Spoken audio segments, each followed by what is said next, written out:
sound best. Live when the mic snap. Justin. In the cut, bring the fight back. Windy City talk, turn it down, that's that. Welcome to the show, it's Bulls on Tap. Bulls on Tap, pull it up, press play. Chi-Town talk, we can run it all day. From the tip-off buzz to the post-game rap. If you rock with the Bulls, you rock with Bulls on Tap.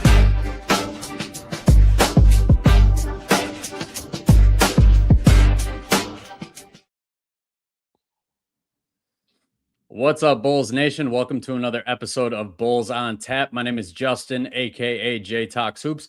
My co-host Sal couldn't be here today, but I am lucky enough to be joined by two of the best in the business, two of my go-to guys when it comes to Chicago Bulls podcasting, Big Dave and Matt Peck. How you guys doing today? Doing great, Justin. Thanks so much for having us, man. Killer intro, by the way. That's I'm like, I wish that the AI Bull had actually finished downing the pint, but like he chucks it away after only drinking half of it. What's that about? Yeah, you got to ask Sal about that one, man. Sal, I can't take any credit for it. Sal created it. I don't know how he got the Jordan clip to sync up and the Rose clip and the Pippen clip, but that intro gets me hyped every time, man. It's amazing what AI can do these days. That's true. And That's true. terrifying. I'm about to say Matt hates AI and growth and things like that, but yeah, it's pretty dope what y'all doing, man. And shout out to your Outcast shirt as well, my friend. Oh man, I love Outkast. I could do a whole podcast just talking about Outkast, their discography, how I wish Andre 3000 still loved rap music, but we're here to talk Chicago Bulls today. He does. He's just not inspired. It's just about the inspiration of it, bro. Right. We can both have that podcast for 2 hours. I was going to say, how much time you got? Dave will talk your ear off. So we are here to talk Chicago Bulls basketball today. And the reason I'm excited to get you guys on is because when OnTap came to me and asked me, if I'd be interested in taking over as co-host of this podcast, your guys' podcast with Will was one of the ones that I kind of went on like a binge watching spree of, because I think you guys do a really great job. I don't think it's an exaggeration to say that you guys are kind of the go-to for a lot of Bulls fans when it comes to content. How do you guys, do you guys ever feel pressure with your platform growing every day, or how do you guys kind of handle all of Bulls Nation watching you? Pressure? Yeah. No, I don't feel any. I honestly, in my head, I don't think anybody watches anything I'm doing. Like, I think it's like maybe one or two people that look at it, and I always just feel like as long as you're being exactly who you are, then you'll be fine. So I'm more concerned with how I sleep than anything else, and I can sleep well knowing that I'm being exactly who I am. If people like it, great. If people don't like it, also great. But I'd rather you like or not like me for who I am than like or not like me for somebody I'm trying to be or pretending to be or, stuff like that. So no, bro, I don't feel that pressure. Of course, I want to do great. You know what I mean? I think that comes with anything that you're doing. You want to do your best and all those things like that. But no, bro, that pressure is talking sports for me is a privilege, bro. Like I don't look at that as pressure at all. Like I'm privileged to be in the position that I am, and always eternally grateful that people want me and Matt in this position to continue to talk, about this team that we discuss, man. And so when people come up and talk to us and tell us how much they love us, like we were just out in Phoenix and I'm just sitting at a bar. One of our guys, shout out Jorge, drove in from Albuquerque to watch the Bulls, but he was like, the first thing I wanted to do was see y'all. And he wanted to come see us. And that's crazy. And then while we're there and we're just sitting there, some guy just walking by recognized who I was and stopped and freaked out and did stuff like that. So, yeah, bro, I just hope that fact that we're being genuine and being honest in our assessments and what we're saying, whether they agree with them or not, as long as it's honest and it's genuine, I sleep like a baby at night, bro. So that's kind of my whole focus of it. But yeah, pressure is definitely not something I feel about it. Yeah, I would, for the most part, agree. And I wouldn't call it pressure, but the part of the job that can be just a little bit stressful for me sometimes. And, Dave can probably painfully attest to this. I'm a bit of a perfectionist when it comes to like the nuts and bolts that go around every show that we do. And we do 5 of them a week. So I always just like to be very prepared every time we hit go on another show. And once we hit go on that show, and I feel like I've done everything I need to do to prepare for it, then there is no pressure. There's just like the day-to-day grind. It's not a pressure, I would say. It's just a grind of like, we got to provide this product to the fans who tune into it every day. Bless their hearts. And that's what it is all about. As Dave was just, some of our latest run-ins out in the wild with Bulls fans. That's our favorite part of this gig. And even just hearing from people on social media, Twitter DMs, replies in the chat from all over the world saying in one way or another, like tuning into this podcast regularly, is a bright part of my day, or helps get me through this graveyard shift that I'm working tonight, or whatever version of that. It is an honor and a privilege for us that we get to be people like that for Bulls fans who love this team as much as we do. I mean, it's silly to call it a job, because the pressure should be on the people running the team and failing right now, by the way. We're just fans who have a platform and are thankful to have that platform to talk with our other Bulls fans about what's going on today, what happened yesterday, what might happen tomorrow. And the fact that people enjoy it is a total kick in the head. It's great. Hell yeah. That's one thing that I really like about you guys is you guys are authentic. Like, love it or hate it. Like, I don't agree with all your guys' opinions. I agree with a fair majority of them, but I mean, you're not going to bat 100. If you do, then I don't know, you should check yourself a little bit, but you guys are always authentic. And I think that's what a lot of Bulls fans appreciate. Shout out to French Bulls fan in the comments here. Good to have you on, man. I know this is a crazy time zone for you, so appreciate you being on during your graveyard shift, bro. But you guys, you've been in this industry for a while. I'm new to the podcasting game, but I've had my Twitter page for a while, and takes sometimes don't necessarily age that well. So I want to play a little game with you guys that I call worst take ever. I want to know your opinion. What's like one of the worst takes you've had? I'll start with mine. I genuinely believed that the Chicago Bulls should have drafted Dalton Connect over Matas Buzelis. I was mad about the pick. I fell for the Kool-Aid with the Connect tape. And I believed it up until probably January of last year when Connect started falling off a little bit after a hot start. So that's by far my worst take. What are some of the worst takes you guys have ever had? That I thought Patrick Williams would be something in this league. Like, I thought Patrick Williams would be good. Like, after watching him that rookie year, oh man, I was hyped. Like, I would get into you know how, and everybody does this when they see that off-season tape and you watch that guy working and you see him getting ready. I had never really fallen into it like I did with Patrick Williams, because I really was like, oh no, bro, like he got it. Like, look at how he's handling it right here. Oh man, DeMar's here, bro. He gonna learn from DeMar. Like, he gonna get this. Like, I couldn't wait. Like, I was always very hyped about Patrick Williams, man, and wanting him to be good. And now, he's just ass now, and I have to call it for what it is. But yeah, absolutely. And I don't, and that's fine. Like, because I was erring on the side of greatness, or trying to be right about a guy who I just wanted to be really good. You know what I mean? So it's okay with me, bro. And I hope to be, right and wrong, 80 million more times. Like, actually, I hope to be more wrong than right. Like, Matt's the one who cares about being right. Like, I don't give a damn. Like, if I'm wrong about it, I'm wrong. But I was really wrong about that one, man. Like, I didn't see the downturn that this young man's career was about to have, bro. And it's just been sad to watch.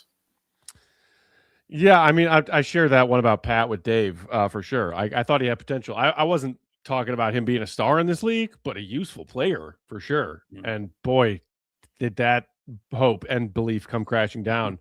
I would add also, I was really high on Chris Dunn in the early days of the post Jimmy Butler era. I thought that kid was going to be a player, tenacious on the defensive end and legitimate potential on the offensive end. We knew that the shooting was a question mark. And then just like a weird fluke injury just totally derailed his early time at the Bulls. And, we just saw him in the clips a couple nights ago, and I'm happy for him that he's gotten a resurgent era of his career. But as far as a Bulls fan, what I wanted from Chris Dunn and the way I was talking about him, that at least in his Bulls career definitely fell flat. And then another one I was reminded of recently, because another team the Bulls saw on that West Coast trip, he found his way there. I was so high on Killian Hayes in that 2020 draft class. Yeah, he sure was. I thought Killian Hayes was going to be a stud. I remember that. Yeah. And And I think I just saw earlier today, maybe yesterday, the Kings picked him up on a new contract because of what he's shown them. So, like Chris Dunn, sort of underwhelming, if not bust, of a lottery pick that sort of found himself a second life here. And it's funny that he's also a member of that 2020 draft class, because now it's like the Bulls are like, we are the 2020 draft class of underwhelming talents. Why not go after Killian Hayes? Collect the whole set. Yeah, it's always funny to go back and look at some of the ones where you're like, ooh, kind of missed the boat on that one. Yeah, I definitely agree with you guys on Patrick Williams. I was actually at the career game against the Timberwolves. I live in Minnesota, so anytime the Bulls are in town, I go and see it. And I came out of that game and I was like, yeah, this kid, he's going to be a superstar. And that kind of ties into my next question for you guys. So being a Bulls fan who lives in Minnesota, I get a lot of Timberwolves stuff too. My brother actually works for the organization, so I'm always, hearing from their fan base, hearing from him. Their fan base is so in sync with each other. Like they have little disagreements. Like there's a pro Rudy side, an anti Rudy side, but it's nothing compared to like the all out war that it seems like Bulls fans are on, especially on social media with each other lately. What do you think is going to take to unite Bulls fans the way that some of the other fan bases across the league are united? I get it's easier to be united when you're winning like the Timberwolves are, but yeah, I don't know if I ever seen anything like this year out of Bulls fans. You just answered your own question, man. Winning unites fans. Yeah. And we haven't done that even so much as a first round playoff series victory in over a decade. And like, no wonder the fan base is like clawing each other's faces off. I try to save most of the face clawing for the people who run this team badly. But when you're watching something between mid and crap, fans are passionate. So they're upset. And everybody has their own idea of a way to get out of this mire and awfulness. And man, it's a way to pass the time, I guess, is to argue and debate. Most of it, you hope is all done out of just mutual passion for the team and in good faith and doing so respectfully. Sometimes it goes to weird, crazy places beyond that. I think some of that is just the devilishness of social media and how it is like warped humans' brains and how we interact with one another when we're not face to face.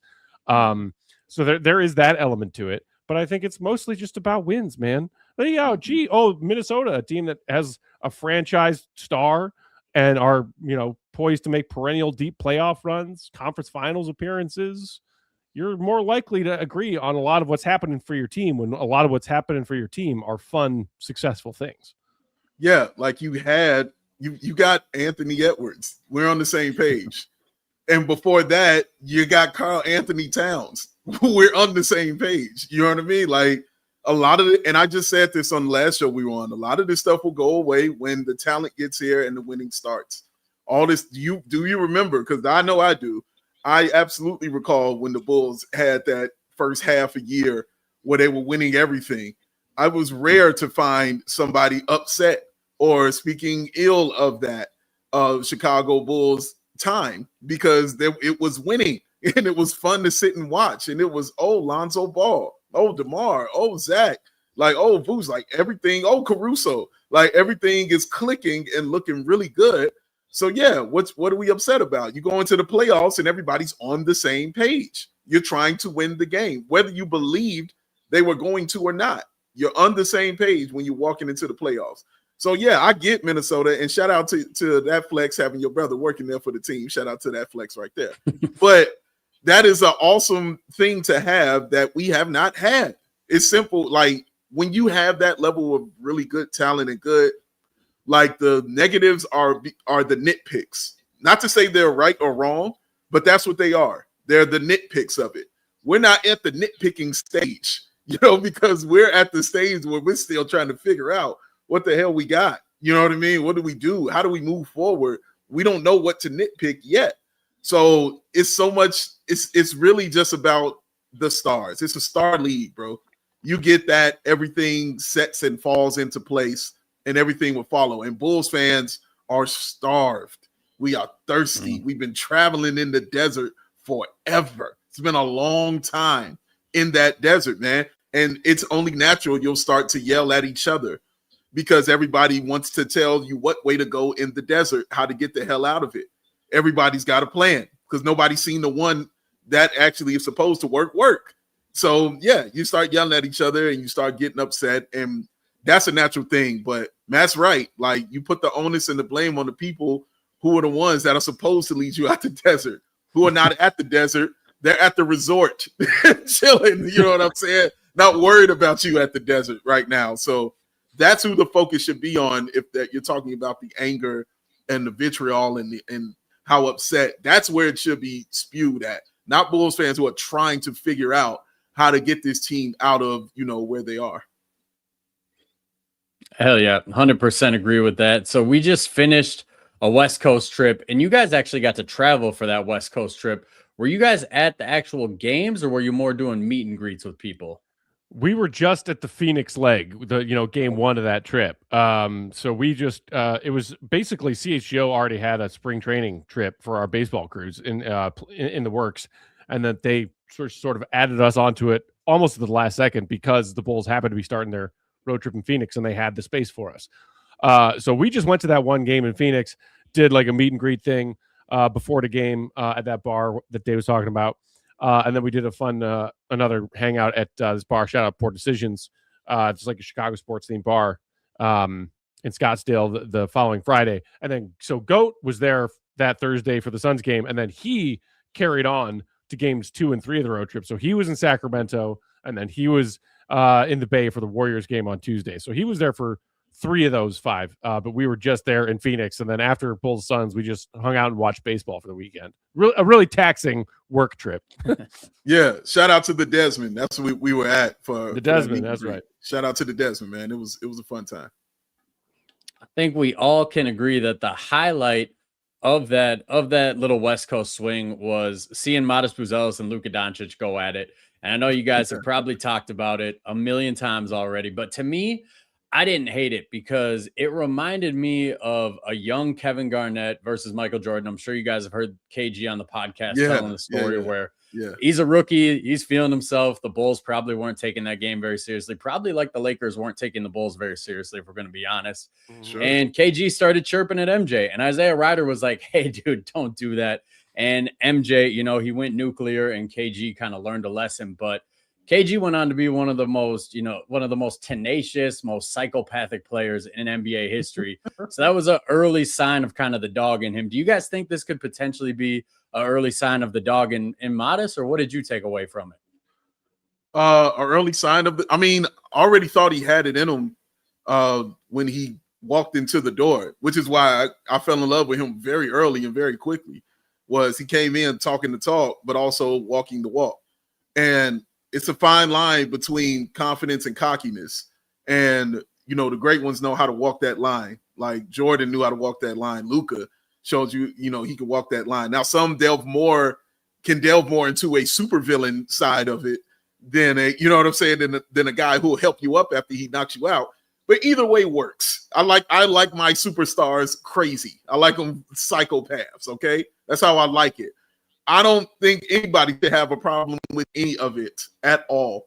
If you grew up a Bulls fan, you should have no problem with what you just saw. We had the biggest psychopath in Michael Jordan on our team. We had Derrick Rose, who was also a psychopath. You had Joakim Noah, who was a complete psychopath. All he did was talk crap and yell at people all the time. And you applauded it. You loved it. It was a great thing. So why would I give this anything different? Like, I'm glad Matas started talking to him. Yeah, take that ass whooping, bro. Like, for real. Like, get punched in the face. Go ahead.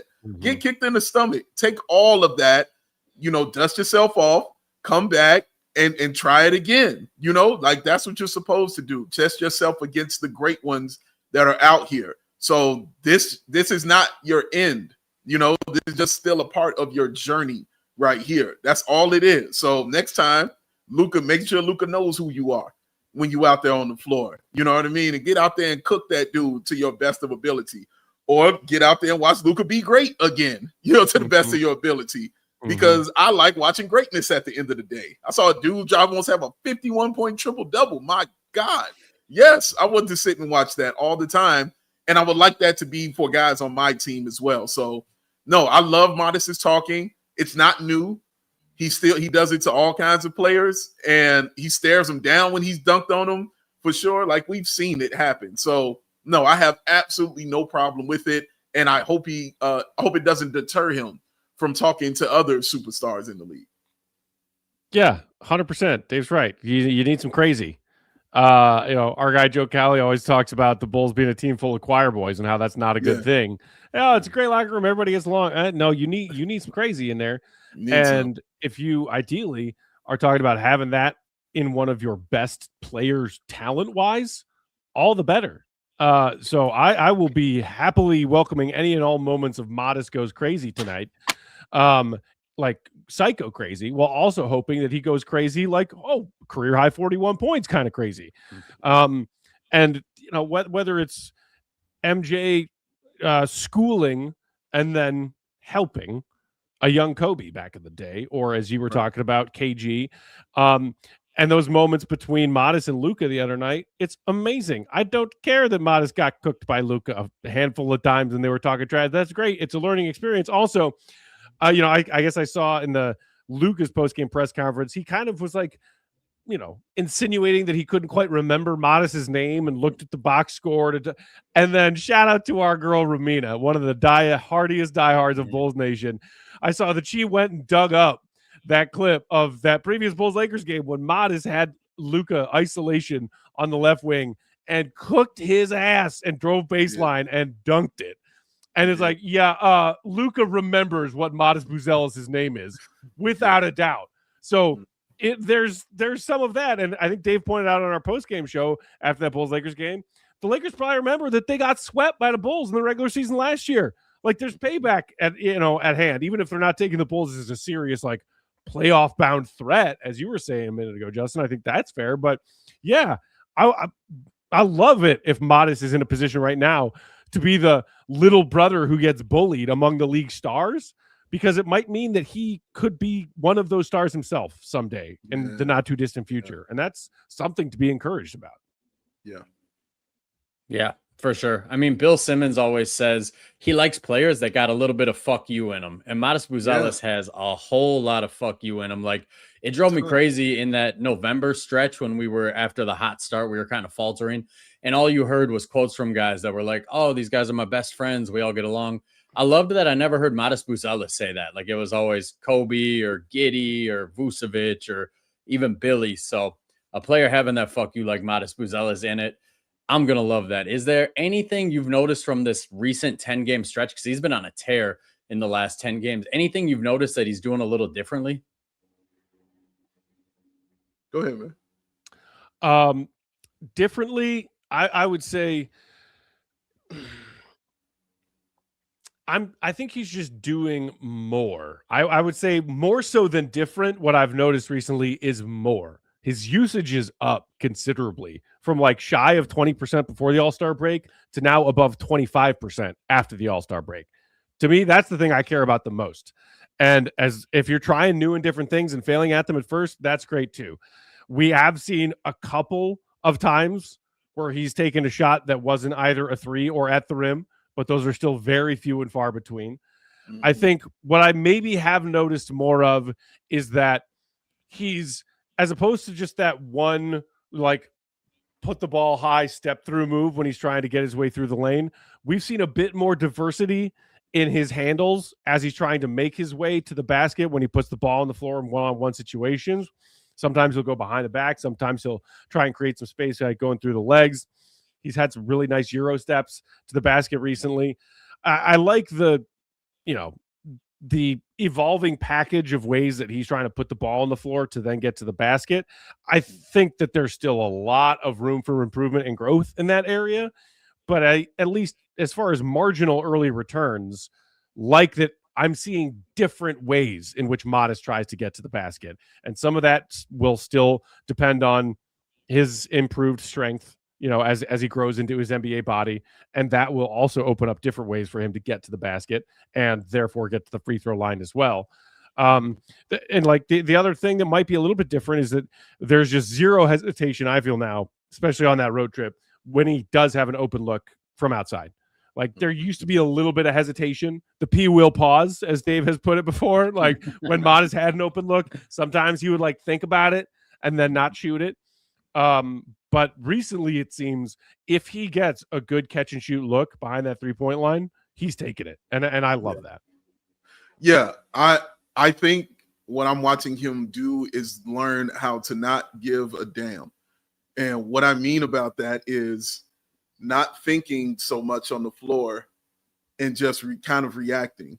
And this has to do with what Matt just said about the mid-range shot. As you know, I've been complaining a lot about it. Him not taking those shots. I've seen him take more in these past few than I've seen him ever take. Now, still, it's not enough to my liking at all, but it's the fact that he's taking the shot. And I don't care if it, hits the side of the head of the cameraman. I just want him to take the shot if it's the right shot and take it. Just simply take it. And this is where I gave a little credit to Colin Sexton, because I remember the game where he took a terrible shot, a terrible 3-point shot. But it was the only shot to take. And he took it. And he said he took it because Colin Sexton was screaming at him, dude, take the shot. Like take it. How many players on the team have done that to Matas? Have yelled at him and tell him, dude, take the shot. Like, I don't know of any. I don't. If I'm wrong, then I'm cool with being wrong about it. I just don't know of any. That's the first time I've heard something like that. So I know what Billy wants him to do and how Billy wants him to play. And yeah, he is definitely developed in that. Like, look at, as Matt just mentioned, look at his takes to the bucket. Like, they're looking so much better. Look at the non-hesitation on threes. He doesn't care if he goes 5 or 15. Yes, that's great. Now it has to stem to that third part of his game, which I feel is natural to him, is when he makes that move and gets inside and clears the space, take the shot. I saw him do it against the Clippers. I lost my mind. The first time we saw him do it, we were in studio. Matt will tell you this. He cleared the space, and man, when he turned around to take the shot, I was out of my seat already. And then when it went in, you would have thought he won the game. I lost it, bro. Like, I was just so excited that he had just taken the right shot because it was there to him, and he didn't hesitate. I'm starting to see him get more comfortable with the idea of, yeah, bro, I'm just going to do it. Like, and that's okay. Like, and that's where I need him to be, is right there where he's like, I'm just going to do it. Giddey is there for sure. You watch how Giddey plays. Like, I'm sure he does some stuff that, coach doesn't like, but he continues to do it because he like, well, this is my game. This is how it's going to be. And I need Matas to get to that point, and that's only going to come with the repetition that he's continuing to get. And I'm just glad it's starting to get there. Yeah, and our dear friend Undisputed, I saw in the chat. It's not like part 2. It's not like Dave and I are asking Matas to take more mid-range shots than shots at the rim or threes. It's like what Dave was. Take the ones that are there for you, man. Yeah, that's what I'll continue to say. Take the ones that are within the flow and rhythm of the offense. You got a clean look, take it. Because who on this team should be shooting basketballs more frequently than Matas Buzelis right now? Because the answer is 0 players. 0 players on this team should be shooting more basketballs per game than Matas Buzelis. So yes, some of them should be in the mid-range area of the floor, but not forced ones, just ones that make sense in the flow of that offensive possession. Yeah. Make sure you hit the like button, Undisputed. Make sure you hit that like button, man. Yeah, so I think we all can agree that we love seeing the freedom from Matas Buzelis. That's been, a high point the last couple of games. Another high point has been the play of Josh Giddey, which I've been a Chicago Bulls fan for 30 years now, and I don't think I'm exaggerating when I say I've never seen a player this polarizing amongst the fan base. Like, you got people on one end, the people we affectionately call the Giddeyits, who think he's the second coming of Magic Johnson. And then you got people on the other end that think all he does is empty stat calories and you can't win with him. The truth probably falls somewhere in the middle, if we're being honest. What are you guys seeing from Giddey lately? Are you seeing anything these last couple of games that's changing your mind on how you felt about Josh Giddey? First of all, I prefer the Giddey committee. It's just nicer. Look, I was impressed by a lot of things I saw from him on that West Coast trip. In particular, one of my biggest skepticisms with him was being a legitimate threat behind the arc, whether creating his own shot in that space on the floor or being a catch and shoot threat. If God forbid you're trying to play Josh Giddey off the ball. because we saw what happened in OKC when you try and play Josh Giddey, or at least that version of Josh Giddey, off the ball. A useless player that the other team didn't even bother to guard. That's what happened. That's not a hate on Josh Giddey. That's just observing what happened. I will give the man credit. He's shooting a career best 38.5%, I think, from three right now on a career high volume of attempts. That's commendable.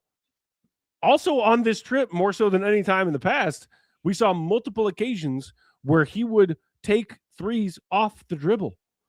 Whether it was a pull-up or he was going around a screen or whatever else, not just catch and shoot, Josh, but create a good look at a three for myself off the dribble, take it and make it.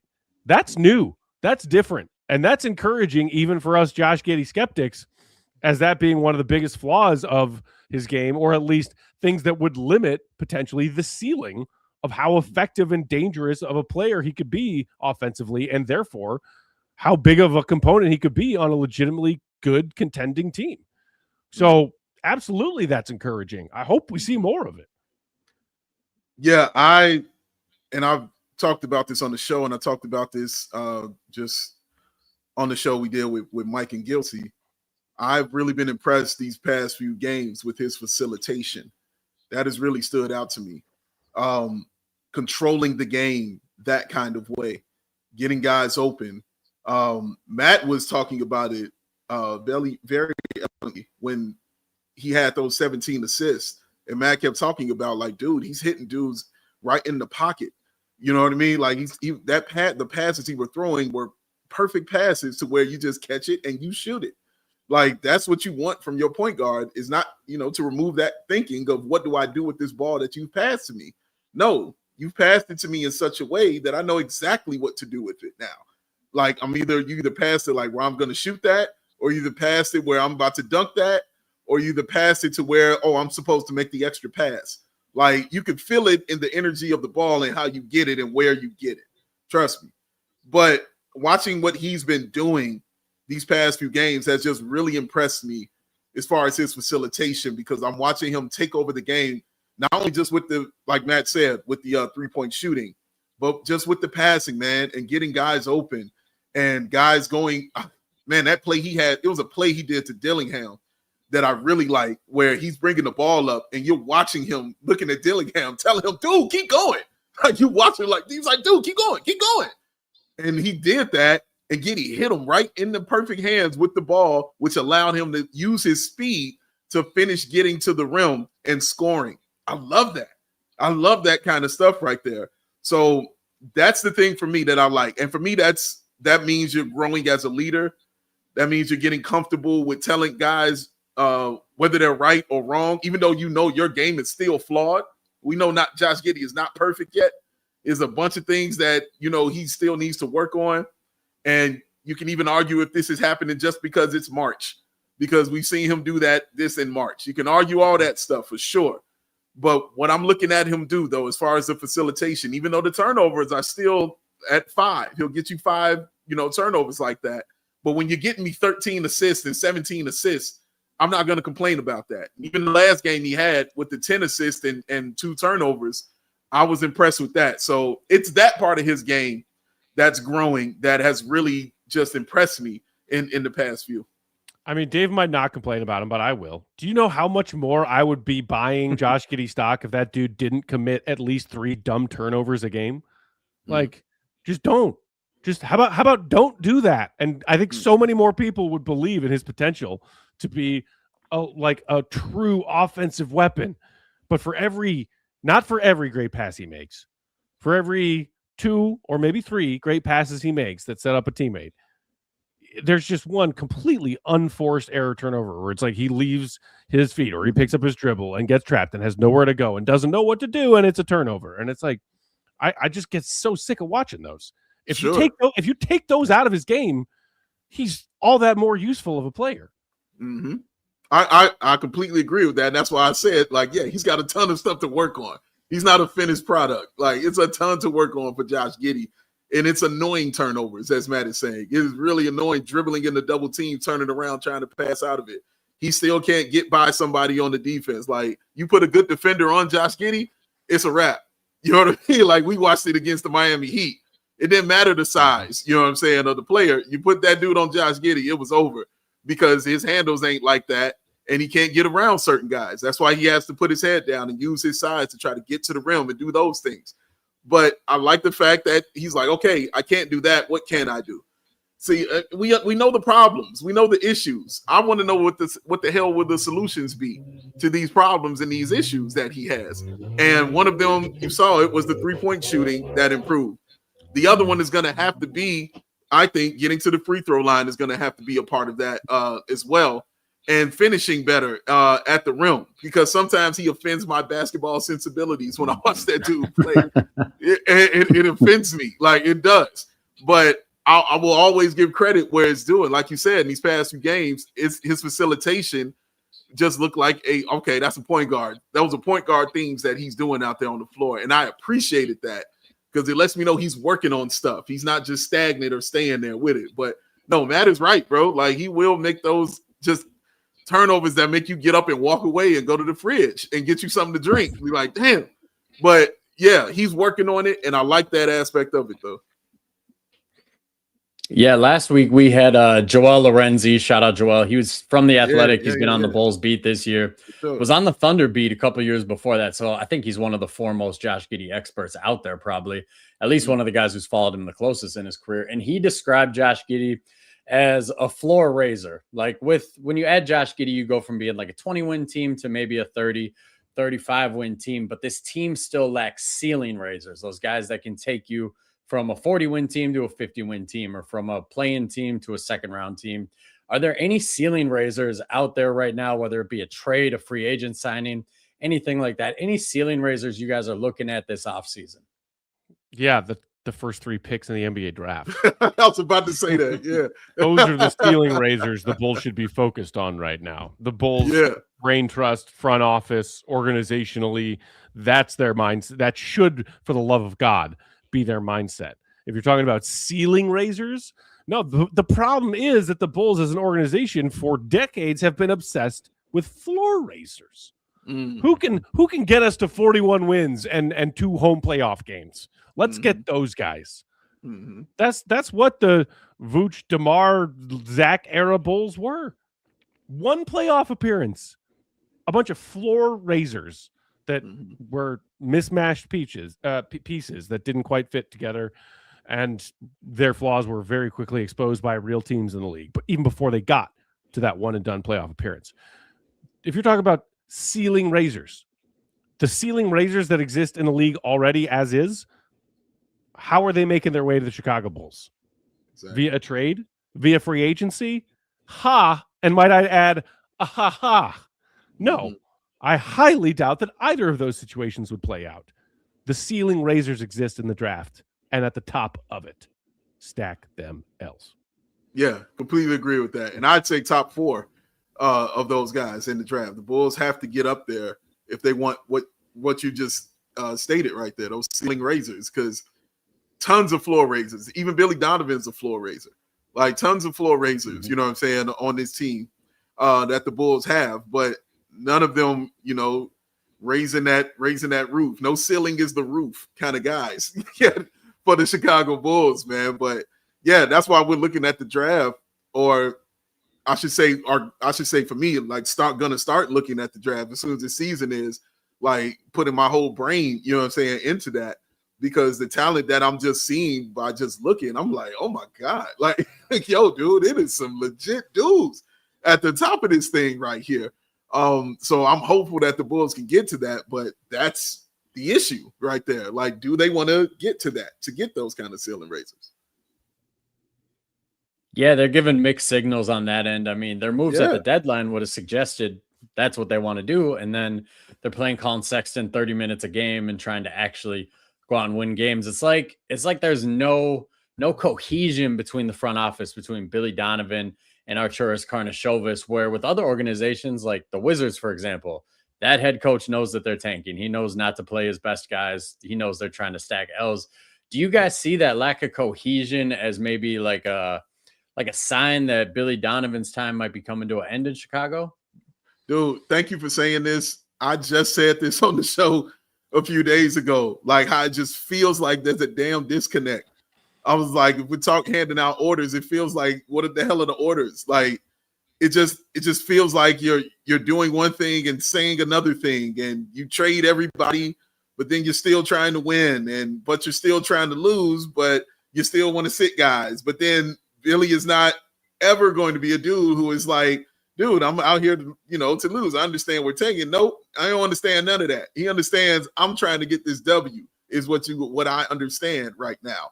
And there is a clear, at least again, outside looking in, fan perspective, it looks like a clear disconnect about what it should be and kind of what it is for this team, bro, because Billy's coaching like they didn't trade anybody, which is fine because he's a great coach. That's what he's supposed to do. It's on the front office, you know what I'm saying, to make these moves, these right moves to show you that, no, we are trying to tank. We're not trying to be this kind of team.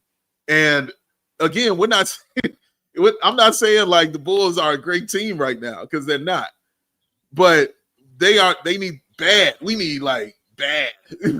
You know what I'm saying? Like they hit the bottom bad because they started off, trying to win in the middle, staying right there at that 9th seed.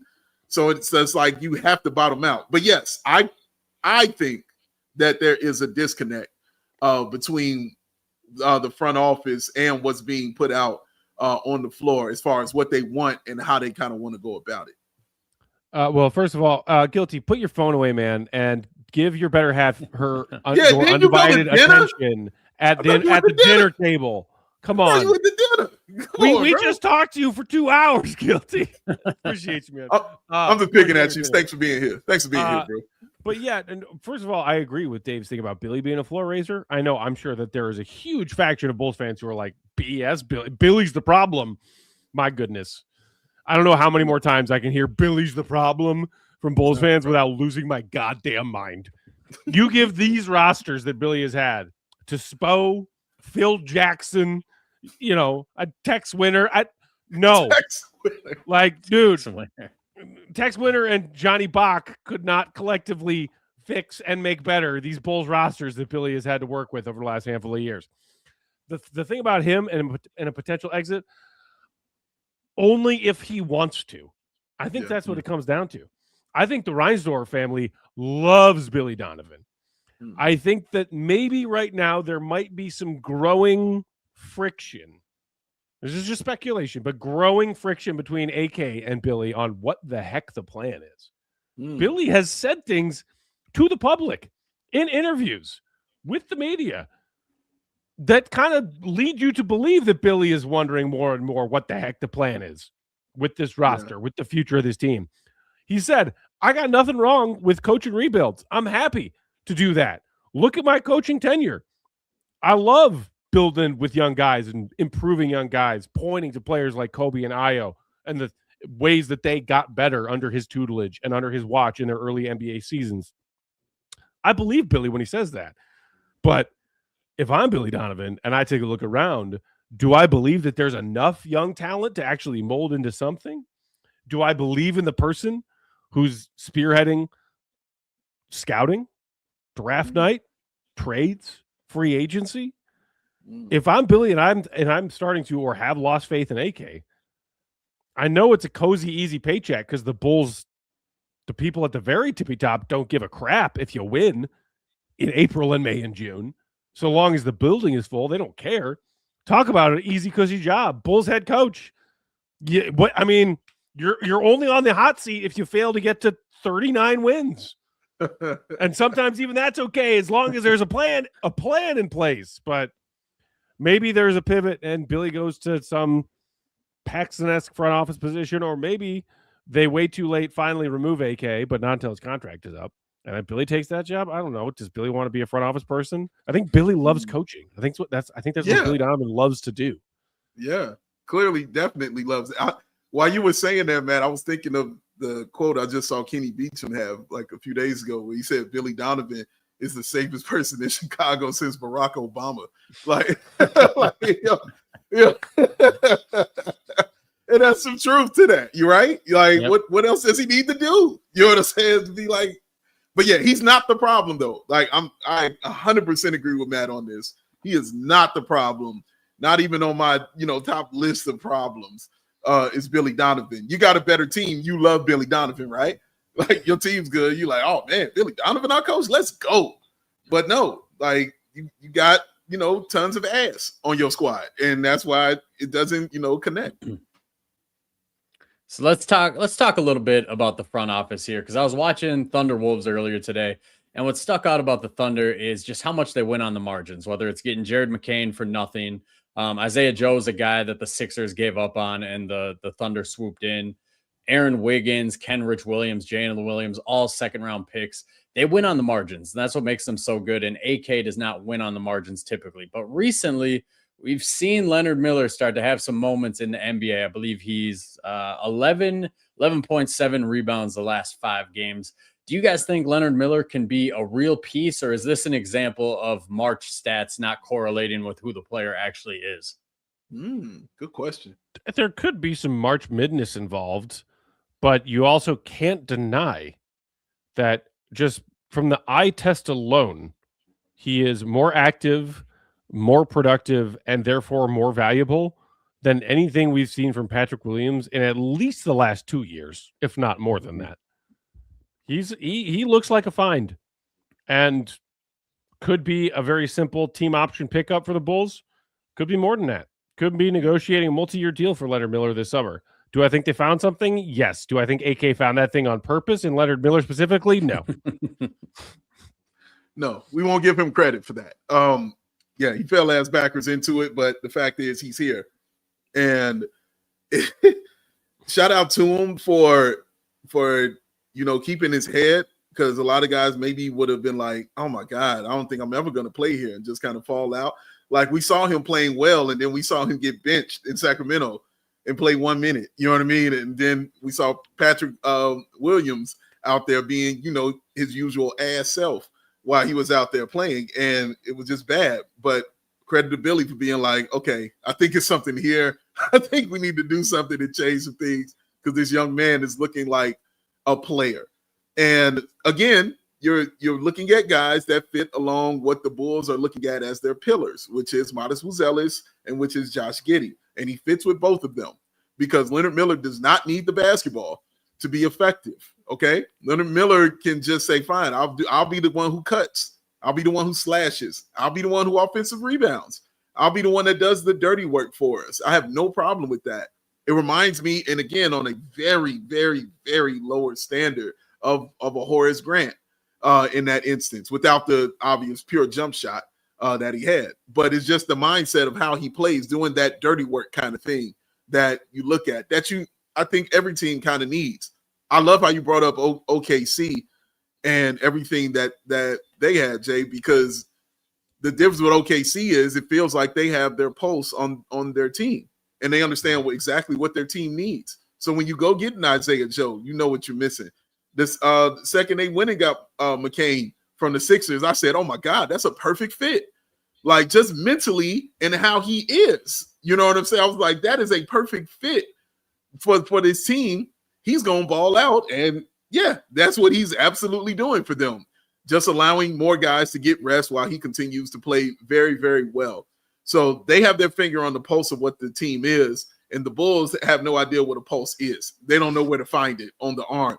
So they're just throwing stuff out there like, well, we want this. Well, we kind of like this. Hey, here's something that, hey, anybody using this one right here? No, nobody using this. All right, we'll take that too. And they're trying to put something together in that way and hoping they fall into something like a Leonard Miller and what he kind of looks like. But Matt brought a point I didn't even think about, which was, is it a little bit of the March Madness? It didn't even cross my mind with that, with Leonard Miller, but I think that's a valid point. I think the difference is with it is I don't think we were expecting anything from Leonard Miller to do anything that he's out there doing on the floor. Like, so if it happened with guys that are a little higher up, I think I would look at it more. But still, in fact, we're looking at when it's happening now for a guy like that. Not too many teams are playing hard, but I will say he's doing this against teams that are still trying to win, though. So I think that's what the aspect I liked about and how he's playing out there on the floor. So he's going to get nothing but time to continue to showcase. to continue to see. That jump shot, it leaves something to be desired. When he takes a shot out there on the floor, man. I'm trying to remember who said this to me, but he looks like he's shooting left-handed, but he looks like a guy that's a right-handed guy shooting left-handed. I'm trying to remember who said that to me. But that's what it looks like, out there on the floor. But hopefully it starts going in for him, man. But I do think the Bulls have found something.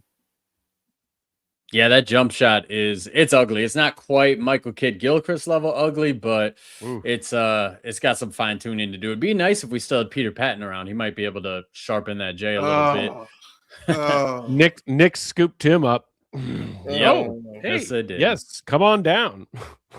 Yeah. So the flip side of that trade, I mean, I don't think I've met a Bulls fan who was happy about the Ayo Dosunmu trade. We all loved Ayo. He was young. He's a Chicago kid. He's a guy we wanted around for a long time. But the flip side of that trade is we brought in Rob Dillingham, and disastrous start for him for sure in his Bulls tenure. The last 5 games, though, he's at 9 points a game, 3 assists. Nothing impressive, but he did get the 3-point percentage. He's shooting 37% on about 5 attempts the last 5 games, which is an improvement because I think the first 10, it was something like 18%. Do you guys have any hope for Rob Dillingham in a Chicago Bulls uniform going forward? I wouldn't use the word hope. I would use the words lingering curiosity. Like, why not? Why not continue to play him real minutes over these final 15 games and see what's what? Like, you got him on his rookie contract still. You are desperate for talent anywhere on the roster. So I've been encouraged by this recent stretch of games. As you said, he's been shooting the ball better. He's made nice things happen in transition. He's shown deftness at getting to the rim in crafty ways. He had a couple of really nice high level of difficulty finishes, high arcing layups off the glass in their last couple of games in LA that I was really impressed by. So is there enough there that I at least want to see more of it out of morbid curiosity and the fact that what the hell else are we going to do as Bulls fans for the next 15 games? Yeah. Throw me more Rob Dillingham minutes. There is no reason not to at this point. So high hopes for him being like a core piece moving forward. I'm not there. I'm definitely not there, but show me more, because what the hell else are we doing? That was perfectly said. I want to see more of him because you got to see what you got. You know what I mean? And these kind of guys for sure. And I think he has been better, probably starting with that Phoenix game, that he's been better on the floor for the Bulls and scoring wise for sure. I'm wondering if, and I asked this question to when we had Mark K, shout out to him. We had Mark K and the GOAT, and I was asking both of them, is he a guy that gets going because of the scoring? Do you start seeing his facilitation and his point guardsmanship kind of come out a little more when he's scoring the goal? And it feels like that when I watch him, because I think Marquet was like, well, it's more about the confidence and how he's playing. And that's very important. The shots going in, you are more confident as an NBA player. I don't care who you are. Your shots going in, you start getting more confident about what you can do on the floor. And he's put up like 12 points in these past few games, a few times coming off the bench. I think him knowing he's coming off the bench also helps. Knowing he's going to be playing will definitely help a player and allow them to prepare a little bit better, especially a young guy who's still trying to find his way.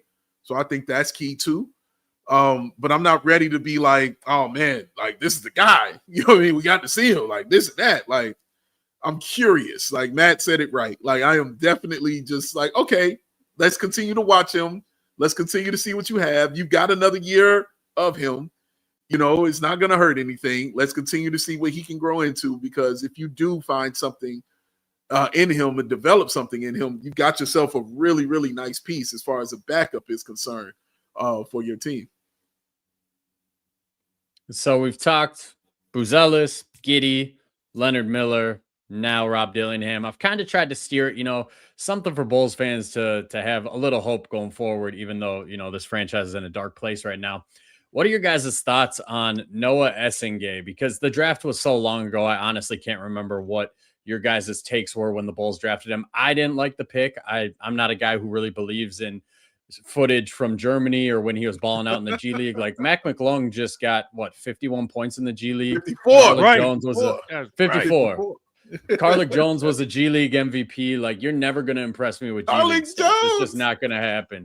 So I wasn't high on Noah. I was a Derek Queen guy personally. Take what you want with that. But what was your guys' initial thoughts on Noa Essengue, and what do you think he can be going forward for this team? I mean, I wasn't even very high on Derek Queen, but, I was very much so thank you for your unprotected future first-round pick, Pelicans guy. That's for damn sure. That's what they should have done. Yes. My God, AK. What? But when it comes to Noah, I was okay with the pick when it happened. I would say I was okay, not thrilled. There were other names that I would have been way more excited about. Dave was riding that Cedric Howard train real hard. We were hoping he would fall because I got on that train as well. He did not. My thinking was like, I thought he would be a project of a player. And I thought, well, the Bulls already have a lot of projects that haven't exactly developed. See your Dalen Terry's, your Julian Phillips's, your Patrick frickin' Williams. And Matas is the latest and most important project. So I also thought it wasn't in the Bulls' best interest to win games this season, and that they would win more games than they should, but win fewer games than they had the last few years. And that's where we are now. And that now includes a winless month after pivoting and selling off a lot of their players in the trade deadline. But that's where they are. Noah not being a part of that, it's a bummer that he's essentially redshirting his rookie year, mostly just because he can at least get some run with Windy City. And I agree, G League stats mean next to nothing. But at least it's reps, at least it's exercise, at least it's something while you're also working and putting work in the weight room. Noah lost basically a whole season of that. We've seen him around more recently. He was with the team for at least part of their West Coast trip. He got whatever that giant brace was off. So he's progressing. I think there was an update just on the broadcast in one of those games toward the end of the road trip that they're expecting him to be ready and available and participate in Summer League round 2 for Noah. That's great. It's still a total question mark. I'm not calling him a bust. I'm not calling him something I know will be a solid value add to this roster next season and beyond, because what we've seen from Summer League and 6 minutes of the NBA and Windy City, he ain't ready. I was fine with the fact that he was a project pick because I thought the Bulls shouldn't be winning anyway, and that Billy sure as hell wasn't going to play him because he was a very rough around the edges project. So, okay, you took a project. Billy's not going to play him. Let him work on his game for a year. We should be focusing on L's. Maybe he gets into the rotation because the Bulls steer even harder into L's at some point this season. That's what I was thinking. That's what I was hoping. That didn't happen because of the injury, which is a shame, but it's still way too early to tell what the heck that kid's going to be. Yeah, I had Cedric Howard number 1, and I had Derek Queen number 2. That as far as who the Bulls should take. And I was with you, Justin. I definitely wanted Derek Queen. And I am absolutely with Matt. I was on that team. Like, what? You gonna give me a free pick? Like, fine, take it. Because whoever I take after that, maybe I still, land a guy like Essengue, if that's who you're really after. What it did do when you don't make that move, it's put additional pressure on Essengue to be a dude.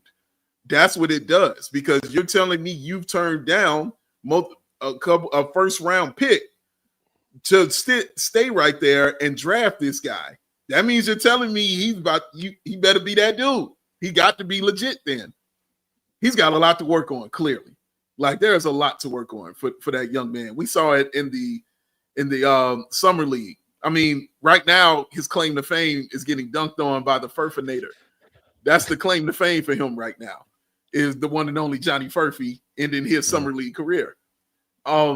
So he has to kind of come back from that. That's an unfortunate injury that he had, also very unfortunate.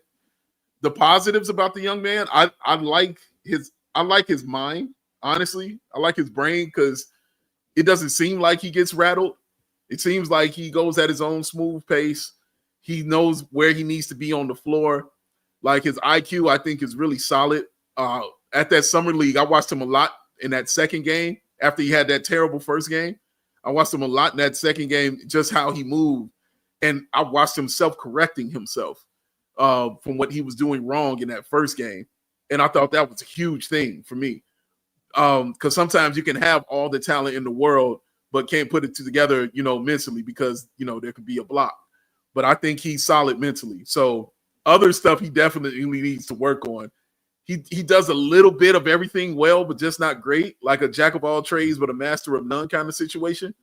So again, this is very early on, a very early rough assessment just of what I saw from that young man in the summer league. But I'm just curious to see what it is, because he's going to play again in the summer league, hopefully. And we'll see if there's going to be growth from that, what we saw last year coming into this season. But definitely lost a lot of time, man, with that unfortunate injury. So I'm going to see if he's, if it's things that he's learned from that time off and what he wants to focus on. What's Billy Donovan been trying to teach him to focus on? What he needs to learn and grow from? Is he trying to get the handle right? Is the three-point shot trying to get better? Is the offensive rebounding trying to get better? He's already solid defensively. Is he going to, focus on that improvement also? So it's just so many more questions than there is answers right now, Justin, for that young man. And him being 19 years old, maybe that's okay that it's that many questions still for him. But then you have to finally, do I trust the development, as Matt was talking about? Do I trust them to develop someone? I haven't seen something to say that I should have some faith in their development going forward. But this is the hand that we've been dealt, and we're going to sit and watch together what he develops into. Shout out to AD and Mo in the chat saying they both would have taken Carter Bryant. I was watching that Hornets Spurs yesterday, and I was thinking the same thing. I was like, damn, this Carter Bryant kid, he's got some athleticism. He'd look nice next to Matas on the wings. Like he plays smart too. He was making smart, off-ball cuts, and I'm sure it's easier to play smart when you're on the Spurs surrounded by great talent. But that kid was nice too. Yeah, he was on my top 5 for the Bulls at 12. I can't remember if he was on yours, Dave, or maybe Goats too. But yeah, he was a name that I also was paying close attention to and liked, and I think he could still take a step or two in his career. He was 5th on mine as far as the Bulls. Okay. Yeah, who they can take. I had him at 5 for sure. Yeah, that kid's gonna be nice. So here at Bulls on Tap, we finish every episode with 3 different segments. First, we do on tap or totally crap. I'm gonna give you guys a statement. If you agree with it, on tap. If you disagree with it, totally crap. Chat, I want you guys to participate with it too. Then we'll do a mailbag. We got a couple questions submitted on Twitter. If anybody in the chat has questions they want to submit, do it now. And then we finish with random bowl of the day. So if you guys are ready, we can play some on tap or totally crap. Let's go. Let's do it. All right. So first one, on tap or totally crap. This one's a little longer. The other 2 are pretty short. So Matas Buzelis this year, he's averaging 16 points per game on the season. Over the last 10 games, he's averaging 21 a game. Do you think that Matas Buzelis will finish the season averaging 17 points per game on the season? Like, do you think he'll produce enough these last 15 to get that total average to 17? 17 or more? Yes. He would need to average roughly 22 a game to get there in these last 15. On tap. Let's go. 22 a game for the last 15. I got faith. I got faith in my guy. It's 15 games. That's it? It's only 15? 15 left. I believe so. Yep. Yeah. Yeah, I got to believe in something while this season is ended. Like, let me believe in that. And as I said earlier, nobody on this team should be taking more shots than Matas Buzelis for the last 15 games of the season. We're looking at you. We're looking at you, Colin Sexton. All right, so you guys are both on tap for that one. The next one, on tap or totally crap. The Bulls are going to finish with more than 30 wins this year. They're currently at 27. On tap. On tap. On tap. Hate to say it, but on tap. Hate to say it. Their last 4 games, they got the Zards twice and the Mavs in there. You know that Billy and the Bulls are going to say to hell with tanking and win at least 2 of those last 4, if not 3 of those last 4. Dude, look at them last few games they played before they came out west, bro. Billy was coaching his ass off. All them timeouts he was taking in that 4th quarter of those games, man. He's trying to win, bro. No, they're gonna cross that 30 threshold for sure. All right, the last one that we got. This one, it's total guesswork. The Chicago Bulls will win an NBA championship before my daughter graduates high school in the year 2043. On tap or totally crap? Totally crap. On tap. I'm on tap with that. Okay. I'm gonna say yeah. They'll do that. 2043. My answer, regardless of knowing how old your daughter is and when she's graduating, I was like, automatic, totally crap. I yearn for the day that is not an automatic default answer for me. But until somebody else owns this team, they're not winning jack shit. Sorry. I hear him on that. But I think that I don't know, just how I look at things. I mean, that's what, 17 years away? Yep. Like, I don't know, man. You guy getting up there is all I'm saying. He's getting up there. We'll see. I don't know. But man. I'll say on tap for the babies. We'll do that for the babies. And that's why we love Big Dave. The hope for the babies. For the hope that I think that we'll win in the next 17 years. It's the hope that I'll give us. I don't have that hope, buddy. I do not have that hope. That's fine. That's fine. I'm not saying you wrong, but damn, if that's what the hope is, then okay. Then we in a dark place, baby. But it's all right. It's all right. I'm gonna roll with it. It's all right. Hey, some hope is better than no hope. Off topic, how many titles do you guys think Wemby's gonna have by the year 2043? Oh, at least 2. I was gonna say 2 or 3. Yeah. Yeah. Okay. At least that. He better. Okay. Or I'm gonna be snapping. I mean, that's 17 years from now. You're talking about the end of his career. Like that's bro. How many chips does he get in his career? I think he gets 2 or 3. And honestly, if the Spurs continue to do what the Spurs have always done, which is be a top-notch organization and build legitimate contention kind of teams perennially, save for a couple of gap years here and there. Yeah, he could win 6 easy. Yeah, easy. He should, man. Wemby should be just dominating this league. Like the numbers he's been putting up in his past 5 games, I'm like, he should be putting that up for an entire season. Like he has just been out of control these past 5 games. And my expectations of Wemby are super high about what he should be and must be for this league, man, because there's nothing for him. There's no defense built for that. Get out of here. This dude should be dominating everybody. Bulls had to go to the play-in tournament, though. Who needs Wemby? Local Bulls fan, can Wemby become the GOAT? I'm not going to put that on him. He'd have to do a crazy amount, especially in today's social media age. Like nobody will ever reach Michael Jordan status where everybody unanimously agrees you're a GOAT when you retire. The killer had to be learned in him. Yeah. It had to be learned. Mike came in hating you from the beginning. Like from the beginning, he hated your guts. All right. It had to be learned, bro. Like it's either in you or it's not, bro. So that was on tap or totally crap. We got a couple questions in the mailbag here. And like I said, chat, if you guys have any questions for us, submit them in here now. We'll start. My boy at Easyland, he asks, in a perfect world, we get AJ. Would you trade Buzelis to build around AJ, not having to worry about one playing off of the other? I'm going to say no. Like, that's putting the cart before the horse. That to me seems like look at Orlando. Orlando has Paulo and Franz. They seem to be a little bit better when one of them is out and the other gets to take the reins, but they're still letting that play all the way out before they make that decision. I'd have to say the same thing. What do you guys think? No, I agree with that. Like, I got to see it first. Like, you got to let that play out before I can make that decision about who he needs to be around. You know what I mean? Because again, we're talking about Matas as being a pillar right now. So if we do fall into AJ, I need to see if that works together. Like, because I'm ahead of the game if that works together. So yeah, absolutely. I got to see it first, and then I'll make that decision. But it'll be a quick decision. I promise you that. Yeah. No, you got to let that marinate. I would say at least for a season of those two players playing together, hypothetically. And then also, like, not prefer to build around one more so than the other. So then you trade the other for other assets that might fit better, or future assets to build around that other. Dude, no, you're starting with a dirt patch. You don't have a foundation yet if you're the Chicago Bulls. No offense to Josh Matas or anyone else. Offense absolutely intended to the front office and ownership. You don't have a foundation right now. You got a dirt patch. Yep. Add AJ DeBesta to a dirt patch and then see what else the dirt patch has sprouting out of it and go from there. Yeah, I mean, you got to give them. I would take it as far as you got to give them till the end of AJ's rookie contract, to be honest. I mean, you look at like the Celtics for years, people were like Jaylen Brown and Jason Tatum aren't going to work together. Trade Jaylen Brown. And then what do you know? 1 year it just clicked for them and it worked together. So I think when you have that kind of talent, like we're putting the cart before the horse, even having this combo right now. But for sure. But if you have that kind of talent, I just think you let it go as far as it can. Like you don't trade one of those guys, so you absolutely have to.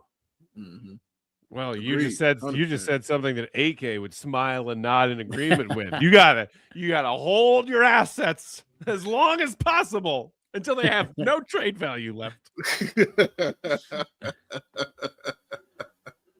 Oh my god! So we got a 2-part question here from our boy Samity. Shout out Samity, one of the best guys on Twitter. What up? He asks, what are some positives and negatives you see from Josh Giddey and Matas Buzelis? Also, what is one restaurant I need to try when I finally visit Chicago? I'll let you guys take the restaurant from Chicago one because, like I said, I'm from Minnesota. My Chicago restaurant knowledge is Illuminati's. That's about all I got for you. You could do better than that. You can do better. Come on, man. Yeah. I mean, no offense to Luz, but they're the Domino's of Chicago pizza places. Shit. I did not know He's this. Right. He's real. Pequods, brother. Pequods. Pequods is the joint. Bro.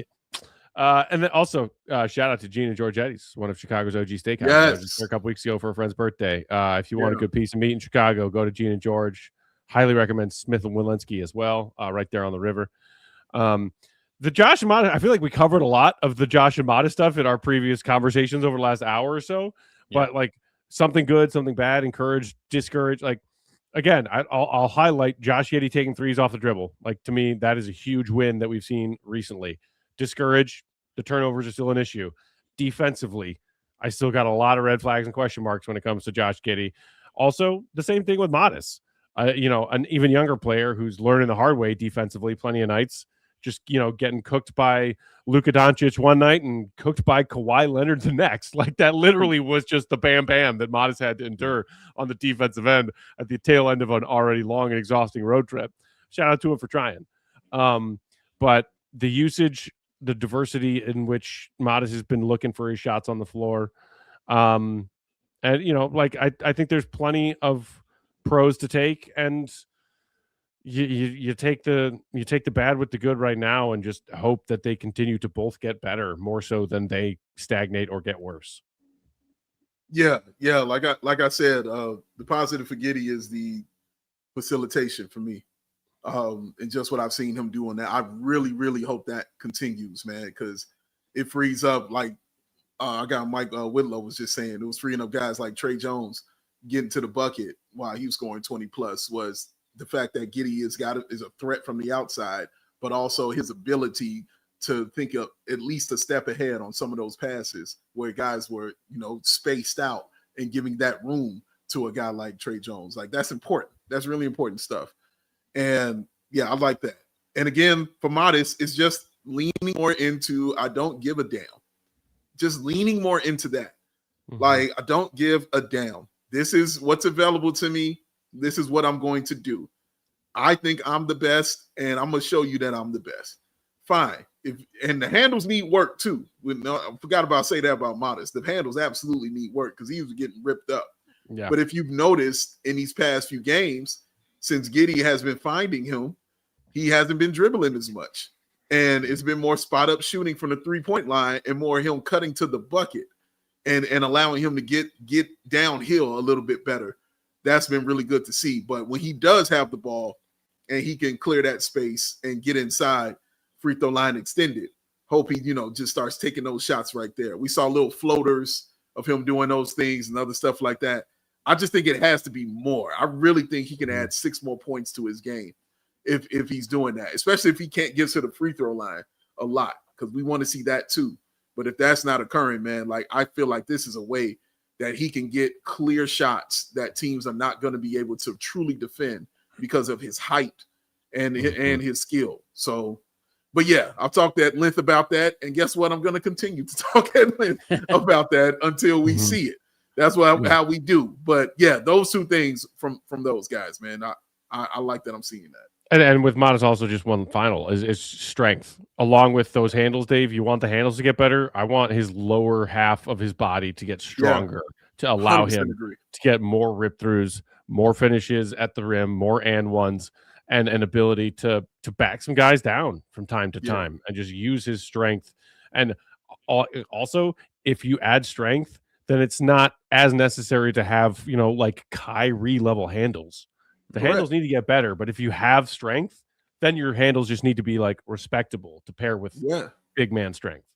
100% agree. It's not like Dirk was out there crossing cats over all day long. Exactly. Like, come on. Yeah, no, 100% agree. Yeah, the comp that I've kind of gone with for where I want to see Matas go, and it's not a game comp, it's strictly a body comp. I look at Aaron Gordon, because Aaron Gordon came into the league. He was kind of small, but he was freakishly athletic. That dude has gotten strong. That dude has gotten jacked, and he hasn't sacrificed any athleticism whatsoever. Like, that's what I want to see from Buzelis body-wise. Like, get strong, but don't sacrifice any athleticism. As far as Giddey goes, what do I want to see from Giddey? Honestly, people get really mad when I say this because they don't understand what I'm saying. I'm not saying he's not a point guard. I'm saying I want him to improve the non-point guard parts of his game. Like, I want him to be a better off-ball screener. I want him to, like, let's say we draft Acuff this draft. The kid looks like a stud right now. There's going to be multiple possessions where he's the primary ball handler. I would love to see Josh Giddey acting as a screener in those situations, a screener and a hard roller.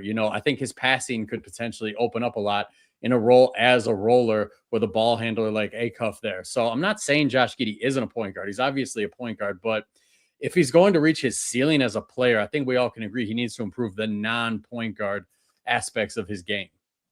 How dare you, first of all, Justin, how dare you say these things? But yeah, no, I think that's 100% accurate is what he does off the ball. Like, that is very, very key for a point guard. You know what I'm saying? And the screening, I think it stands out because of the size that he is and the physicality that he presents out there on the floor. Yeah, that could be a real problem, especially for if the number 2 guy is a guy that can score the bucket and he can, set some things up. That just opens up more options, because even if they start double teaming that shooter off of that screen, Giddey is shooting 38% from 3. That opens that up to wide open looks for him. So, no, you're 100% dead on, Justin, for sure. And I think a very fair ask and a logical one for Bulls fans, if you're talking about a guy who, on his previous team, the team that drafted him as a lottery pick, the more they took the ball out of his hands, the more they realized how ineffective he is and even problematic he is to be on the floor without the ball in his hands. And he got phased out of that team. The more that they realized they had more talented players and they needed to put the ball in those players' hands more so than Josh Giddey's. If he can become a more useful player in a myriad of ways without bringing the ball up the floor every time, it would sure as hell make me feel a lot better about Josh Giddey being one of the foundational pieces of this team moving forward. Definitely. We got one more question here. This one's for you, Dave. It's from Mo. Sure. He asks, is Con Man going to be the GOAT shooter when he wraps up his career? I love Con Knipple, man. Yeah, I love Con Knipple, bro. Like, I still wish I should have Joey C and myself sit down so I could find a video of when they drafted him, because I just went off. I was like, dude, he is going to be the man for this team. Like, they should go ahead and trade LaMelo and just give him the ball and let him cook. And of course, when I say these things, I'm always crazy when I'm ahead of things. But he is awesome. Like, he is how I like my basketball play, because he's also crazy. When he's out there on the floor, bro, he don't like people. He's trying to win all the time, and it's contagious when it's like that. Greatest shooter of all time. I mean, better than Matt Thomas, Dave. Better than Matt Thomas. Look, we're not even going to entertain that thought right there. I wasn't even going to go to a level of a Matt Thomas of greatest shooter in the world. We're not even going there. But greatest shooter in the league, I don't know if he's going to surpass Steph. The numbers might indicate that he does that, but the numbers aren't why Steph is the greatest shooter. It's when Steph was getting those shots and how he was getting those shots. That's what makes him the greatest shooter, is your bunch of like, oh my God, when he's making Mike Breen hit the double bang because he's pulling up from half court for game winners. That makes you the greatest shooter, those moments. So Khan is definitely consistent. And I mean, you're teaching people how to shoot. You're showing them his tape. That's what you want to look at. But yeah, man, he's I can't say enough of how good he's been and how happy I am for him and how excited I am to watch Charlotte and just ascend and continue to ascend, because that's what's happening right now, Bulls fans. Like, Bulls staying in that middle, teams are leapfrogging. That's what's happening right now. If you think Washington's going to be below them next year, they won't be. It's going to be the Bulls and the Milwaukee Bucks and maybe Brooklyn if it pans out. But them other teams are just going to continue to leapfrog and get up there. So when you get guys like Con Knipple on your squad, it changes cultures. You know what I mean? And they have changed the culture down in Charlotte, having a guy like Con Knipple, man. He's awesome. Also, how much more fun would it be to see Charlotte in a first-round playoff series?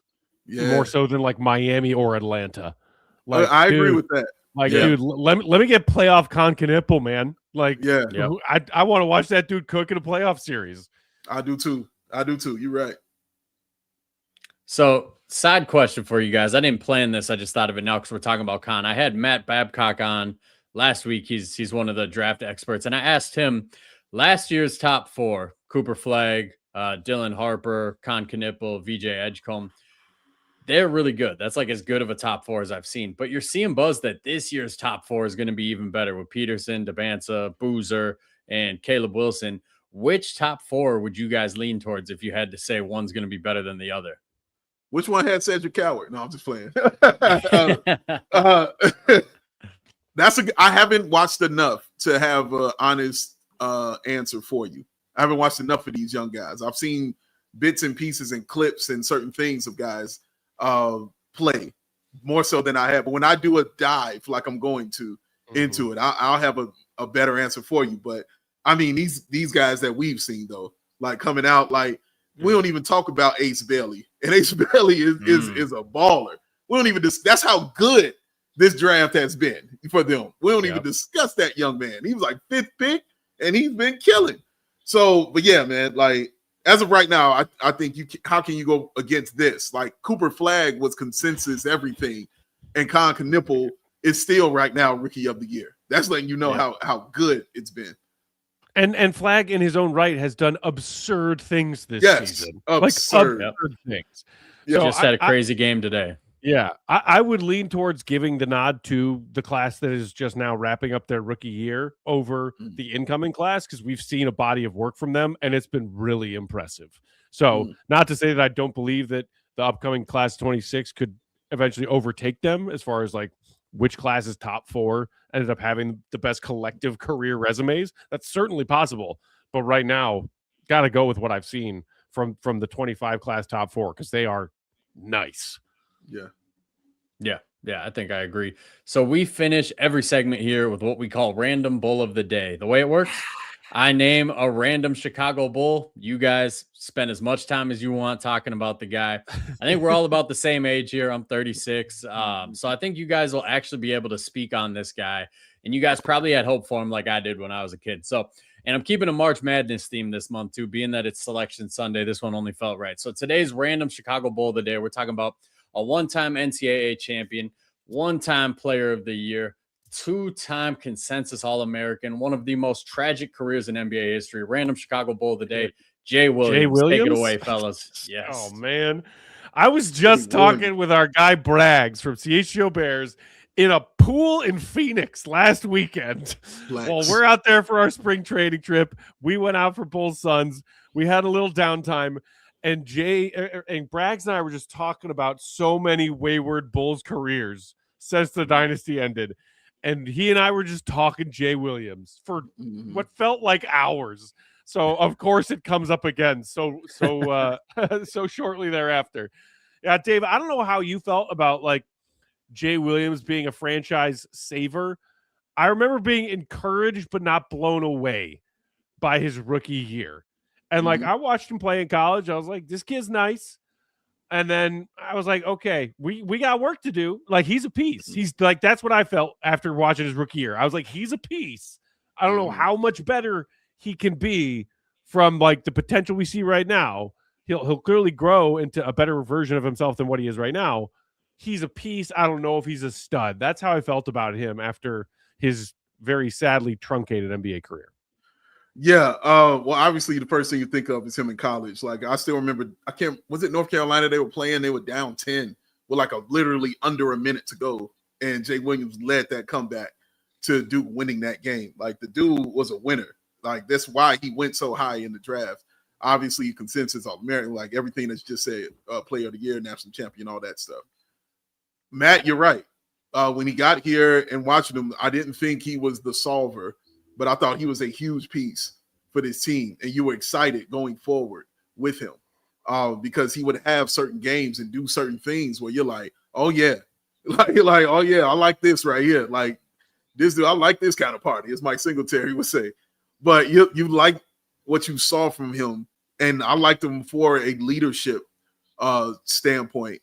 I thought he was really good because he's a natural leader, bro. Like, he really is. He's a natural kind of leader. And you saw it start kind of coming out in certain games that he played. So knowing you have a guy who can run your offense at worst, he can run your offense and put everybody exactly where they needed to be because his IQ was off the charts, which is why he's still doing stuff that he's doing right now, doing the analysis of games and things. The dude is a brilliant dude.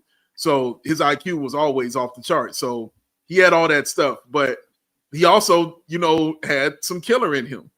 He had a lot of killer in him. Like, he did not like people. He wanted to win. Yeah. He wanted to take your heart. He really did. And that comes with the size that he was, and things like that. That gets added onto it and things. But yeah, it was tragic for sure. I hate it because it was avoidable. That's what bothers me more than anything about it. It was completely avoidable. And if you would and it's in your contract, like, I don't say shout out to the Bulls front office a lot, but I'll say shout out to the Bulls front office on this one for saying, look, bro, we know you like bikes. We're going to put this in your contract. You can't ride these bikes, dog. Like, no, absolutely not. And then shout out to them for when it actually did happen. The Bulls didn't have to pay that young man, and they still did. They still gave him his old full contract. So I give them shout out to him for that. That was a really cool and nice thing to do. But yeah, man, it was tragic and it was sad. And it was just like, oh my God, it just was another thing. Like, oh, are we ever gonna get out of this? Like this is happening to us too, but yeah, I liked him though. Like he wasn't changing me, as like Matt said, to think we had the guy for our team, but he was absolutely a really nice piece, and I thought was gonna be like your future leader of your team. Yeah, that Duke team that he was on was so nasty. It came up on my timeline today. I can't remember if it was the 01 or 02 championship game, but it was just, showing highlights. It was them versus Arizona. And Arizona had Gilbert Arenas and Richard Jefferson and Luke Walton on one side. And then Duke, it was like Carlos Boozer, Mike Dunleavy, Jay Williams, Shane Battier, Chris Duhon. I mean, 4 of those 5 guys were Chicago Bulls eventually. But it was, man, that team was so stacked. I like Jay Williams. I was a North Carolina kid growing up. And he's the only Blue Devil that I ever rooted for because his game was just nasty. He was like 6'2", and he was dunking on people and he was crossing people up. And man, when I found out what happened to him, I think I was like 13 years old. I was like, wait, what do you mean he crashed a motorcycle and he's just done? Like it made no sense to a 13-year-old. But man, it's hard not to look back and just wonder what if, because we had Jamal Crawford, we had Tyson Chandler, we had, I'm probably forgetting a piece or two in there. Curry was there. Yeah. The year before. Right? Because, Curry was 01. Yeah. Was Artest in there? Artest was the same year as Elton Brand. That was the same draft class. So he was there. Yep. Yeah, so they had a team, man, and maybe it could have happened, but sadly we'll never know. Maybe there's a multiverse out there somewhere where Jay Williams didn't wreck his car or his bike, and we got to see what his career played out. Maybe there's a multiverse where Marcus Pfizer was a good NBA player. I don't think there's a multiverse. You don't think that verse exists? I don't think that one exists, man. But that was Random Bull of the Day. I appreciate you guys coming on. Take a second here and, plug your podcast. Let us know, what can we expect from you guys this week as far as the pod goes? Well, so what? We got 3 games on deck this week. We got Grizzlies at home, and then I think they got a Wednesday, Thursday back-to-back this week. Who are they playing in that back-to-back? We got Raptors at home and then Cavs at home. Monday, Wednesday, Thursday. So yeah, we'll be live pregame and postgame for all 3 of those. We'll have pods on Tuesday and Friday to round out the week. It's a nice Monday to Friday Bull slate on deck. Same old. You know where to find us, CHGO Sports YouTube channel. And our various socials, CHGO_Bulls, Bulls_Peck, BWL Sports. I don't know about Dave. I am very much looking forward to this final chapter of the season and closing that book.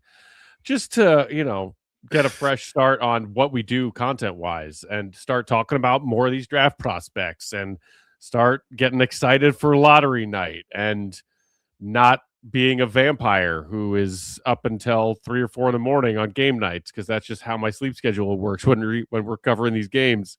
But honestly, whether they are giving me hope or not, it's still a fun gig to do, and we appreciate the Bulls fans tune into it, man. Even but especially in a season like this one, where you're just like, yo, what are we doing here? Yeah, this is another one of the many differences of me and Matt, because I am a night owl person. So I don't mind being up at night, enjoying that time, 3, 4. That's all. Cool. I like being up late at night when it's my choice and I'm having fun doing other stuff. That's the other thing. I'm always having fun. I'm always having fun, dude, doing it. Like it's fun for me. Like it is. But also on Tuesday on our off day show, really, really, really, really big guest we got coming in on Tuesday. We got a big old guest. Stopping by. Totally forgot about that. Want to see it. You're gonna want to watch it. You're gonna want to tune in. It's a nice guest. It's a really big old guest that you guys are gonna want to see. And we're very excited to have this guest on the show. Tune in. Trust me. Tune in. Chicago legend. Tune in. I'm gonna guess Carlos Boozer talking about his son being a future Bull. That would be cool. We talked to him last summer while he was promoting his Bravo bachelor style TV show. God. And he told us, hey, if Cameron Caden get drafted to the Bulls, we'll talk again. So I don't know. I might hit up his people before that and see once we are in lead up to draft. Oh, if the Bulls get a top 4 pick. We're talking to Chucky Brew on the regular. Let's go. Ooh, top 4 pick for the Bulls. Yeah, tune in draft night as well, y'all. That draft coverage should be fun. Seeing if the Bulls land a top 4 pick, and you'll see actual happiness happen on CHGO. I might honestly cry if the Bulls get a top 4 pick. I might cry tears of joy out of just sheer exhaustion and desperation, and finally being overwhelmed by something positive happening with this team. Yeah, it's a thing, man. So we'll see. Well, you heard it here, guys. Tune in on Tuesday. They got a big guest coming. Thanks for tuning in to Bulls on Tap today. Shout out to everybody in the chat. The chat was definitely popping today. We'll be back later this week. My co-host Sal will be back. I know you guys missed him. We definitely missed him on this podcast as well. So once again, thanks to everybody for watching. Thanks to Matt and Dave for coming on. Take it easy, Bulls Nation. Man. Thank you so much. Yeah, anytime. Sal Beth. Live when the mic snap. Justin! In the cut, bring the fight back. Windy City talk, turn it down, that's that. Welcome to the show, it's Bulls on Tap. Bulls on Tap, pull it up, press play. Chi-Town talk, we can run it all day. From the tip-off buzz to the post-game rap. If you rock with the Bulls, you rock with Bulls on Tap.